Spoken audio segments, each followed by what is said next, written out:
माहिर डॉक्टरनि शुगर खे ख़ामोश मौत करार ॾिनो आहे छो त इहा बीमारी फौरी तौर ते ज़ाहिर नाहे थींदी ऐं जॾहिं ज़ाहिर थींदी आहे त उन वक़्तु घणी वधियल हूंदी आहे। इन बीमारीअ में इंसान जो जिस्म ग्लूकोज़ इस्तेमाल नाहे करे सघंदो, जंहिंजे करे ग्लूकोज़ जो मिक़दार घणो वधी वेंदो आहे ऐं माण्हूअ जो लबलबो इंसुलिन ठाहिण छॾे ॾींदो आहे, जंहिंजे करे शुगर जो मर्ज़ थी वञे थो। हूअं त शुगर कंट्रोल करण लाइ मार्केट में दवाउनि जी खोट नाहे। हाणे त मुख़्तलिफ़ कंपनियुनि तरफ़ां सवें दवाऊं तैयार कयूं वयूं आहिनि जेके इस्तेमाल करे शुगर खे ज़ाब्ते में रखी सघिजे थो, पर कुदरती तौर 5 अहिड़ा बि खाधा आहिनि जेके शुगर खे ज़ाब्ते में रखनि था। शुगर वारा माण्हू जेकॾहिं बाक़ाइदा तौर उन्हनि खाधनि खे इस्तेमाल कनि त उहे पंहिंजी शुगर खे कंट्रोल में रखी सघनि था। एलोवेरा या कुंवार ॿूटी रत में तेज़ीअ सां वधंदड़ शुगर खे घटाइण में वॾी मदद ॾींदी आहे। इन में फाइटोस्ट्रोल्स नाले हिकु मुरकिब हूंदो आहे जेको शुगर ते ज़ाब्तो रखे थो। इन लाइ 1 चमचो एलोवेरा जो तेल, 1/2 चमचो हेड्र, 1/2 चमचो तेज़पात जो पाउडर मिलाए हल्के गरम पाणीअ सां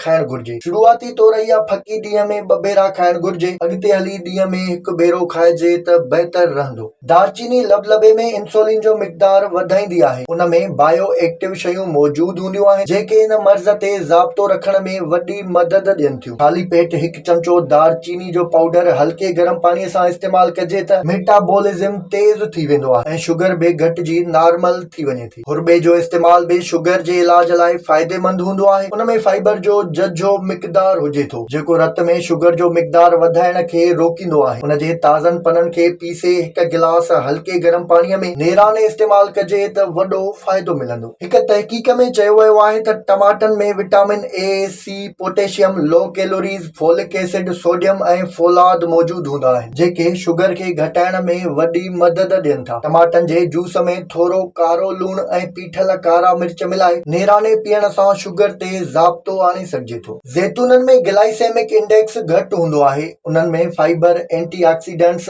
अल्फा ग्लूकोसाइडीज़ मौजूद हूंदा आहिनि जेकी आमतौर ते शुगर खे वधण खां रोकनि था ऐं उन जी सितह बरक़रार रखनि था। ज़ैतून जा पन धोई 1 गिलास पाणीअ में सॼी राति पिसाए रखिजनि ऐं सुबुह जो ख़ाली पेट उहो पाणी पीजे। इहो पाणी रोज़ इस्तेमाल करण सां शुगर ऐं वज़न ॿिन्हीअ में घटिताई आणे सघिजे थी। सभिनी ॻाल्हियुनि बावजूदि इहा ॻाल्हि बि ज़हन में रखणु घुर्जे त इन्हनि शयुनि खे इस्तेमाल करण दौरान शुगर जी चकास करण बदिरां दवा बंदि न कई वञे। जेकॾहिं चकास दौरान तव्हांजी शुगर नॉर्मल रहे थी त पोइ दवा घटाए या बंदि करे सघो था। ॿी सूरत में इहो अमल तव्हां लाइ नुक़सानकार थी सघे थो।